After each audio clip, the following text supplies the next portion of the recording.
The polls have just opened for Kentucky's primary election. What's different for voters in Jefferson County? We're live at the races shaping the future of both the state and the nation. Our Sam Carter is live at J-Town High School, where voters are expected throughout the day, probably rolling in right now. Yeah, in a very popular polling place. I see the doors open behind you, Sam, so they're rolling in. Hey, let's check in with Matt, tracking an election day with some impact weather, but that's coming later, right? Yeah, we're going to have to be aware of that as we get later into the afternoon and evening ahead for some thunderstorm activity. We are quiet right now. I would say it's really some of the best weather of the day ahead. Upper 60s and dry in and around the metro. We do pick up some 70s to the south, so it's unseasonably warm to start the morning, especially in Litchfield and Campbellsville in those low 70s. Some cooler middle 60s in Madison as you dry out from some of the thunderstorms from late yesterday and overnight. That's faded away. We're quiet. Skies are partly cloudy right now. We watch out to the west for more showers and thunderstorms that'll head our way during primarily the second half of the afternoon and into the evening ahead. That's the reason for our impact weather. A few of those storms could be on the strong side. High wind gust, maybe some hailstones and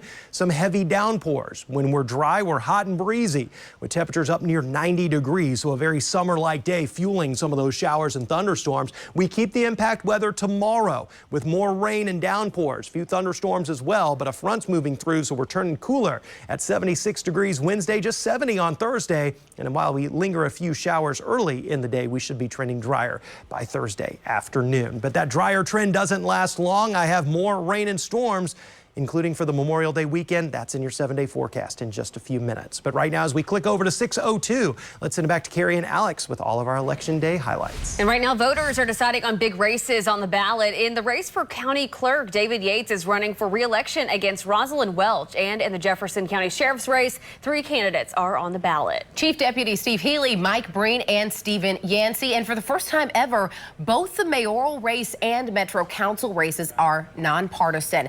So that means in the fall, in the general election, we're going to see people go head-to-head who could be the same party. Election officials hoping for a big turnout at the polls today. Our Sam Carter joins us now live at J-Town High School with more on what you need to know before you head out. Sam. Ladies, the first voters of the day have already walked through the doors. They are signing in behind me. Our first ballots of the day will be very soon cast. And one of the people charged with protecting the integrity of the election, counting the votes, that kind of thing, this is Kara Sabin. She is the Executive Director of Communications with the Jefferson County Clerk. I'm going to keep on hitting it. I don't care if people get bored with it.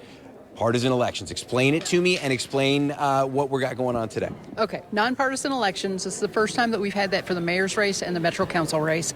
11 candidates for mayor this year, and the top 2 vote getters, doesn't matter if they're Democrats or Republicans, all independents, 75,000 independents in Jefferson County can vote in this election, something you've not been able to do before. So you're choosing the mayor candidates that will face off in November, and you're also choosing your Metro Council races. So get to know who they are, because you won't be able to just do that by party. No, 100%. And we're seeing a little bit of a change in scenery. These yellow pieces of paper, these are candidates who have taken themselves off the ballot. And I often wonder what happens to early voters or absentee voters, their vote for those candidates. Well, that is a notice of withdrawal. There are 8 candidates that are on the notice of withdrawal, and if it's affected in your precinct, it will be posted to where you can see who they are. We had 1 withdrawal as of yesterday. Those votes won't be counted. Okay. So in those 8 races, so make sure that you're paying attention to those sheets. If you've already voted for them, then those votes won't count. But all the other votes will count, and we have our secure elections that we're maintaining through this whole process. Yeah, and please make sure, if you are coming to vote today, and we hope you do, that you bring your state or federal issued ID with you, with your photo and your proper address on it. You will not be able to vote otherwise, so please do that. It's an exciting day. Voting is underway in the Commonwealth. Thank you, Sam. And here is a look at some of the other key races we're following today outside of Louisville. In Oldham County, the race for judge executive in the Republican primary is between Robert Houchins, Chris Hans, Laura Tapp, Tom Sheffer, and John Black. In the Bullitt County clerk's race on the Republican side, it is between Sherry Weber, Mark Williams, Deborah Johnson, Alan Miracle, Cody Waters, and Rita Parsons. And the judge executive race in the Bullitt County Republican primary, that is between Gerald Summers, Sheila Metcalf, and Tony Thompson.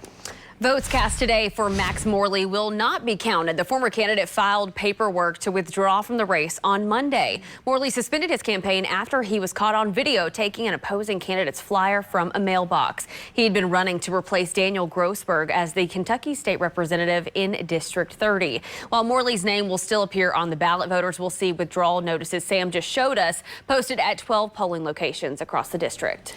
Powerful endorsements are shifting the dynamics in Kentucky's 4th congressional district race. Incumbent Thomas Massey and challenger Ed Galrein campaigned in northern Kentucky yesterday. Galrein joined by U.S. Defense Secretary Pete Hegseth. Galrein, a Shelby County native, is also backed by President Trump. Meanwhile, Massey appeared unfazed by his opponent's high-profile support, campaigning on trust and transparency as he works to hold on to his House seat. They're going to find out that the race is my seat, and the price that you have set on it is more than they can afford. Even the billionaires cannot buy this seat. Think about where we are in history right now. And you're having the Secretary of War coming here to little old Kentucky to see you today. Is that something? And on the Democratic side, Jesse Brewer and Melissa Strange are facing off in the race for Congress. Another race drawing national attention is the contest to replace Senator Mitch McConnell. Between Republicans and Democrats, more than a dozen candidates are in the mix. It's also shaping up as a test of President Trump's influence after he threw his support behind Congressman Andy Barr. Trump reiterated that endorsement during a telephone rally last night. Andy Barr is running to be the next U.S. Senator from Kentucky. He's a proven winner and patriot, and I've known him for a long time. And I endorsed Andy years ago. I endorsed him in his run for Congress, and we had a great success. Barr has been facing off against Daniel Cameron in the Republican primary. Cameron spent last night campaigning in Hardin County. On the Democratic side, 7 candidates are fighting for the same seat, and our complete voter guide is available for you right now on our homepage. It includes all the races, how to find your polling place, plus a sample of what your ballot will look like. You can find it at WLKY.com and our free mobile app.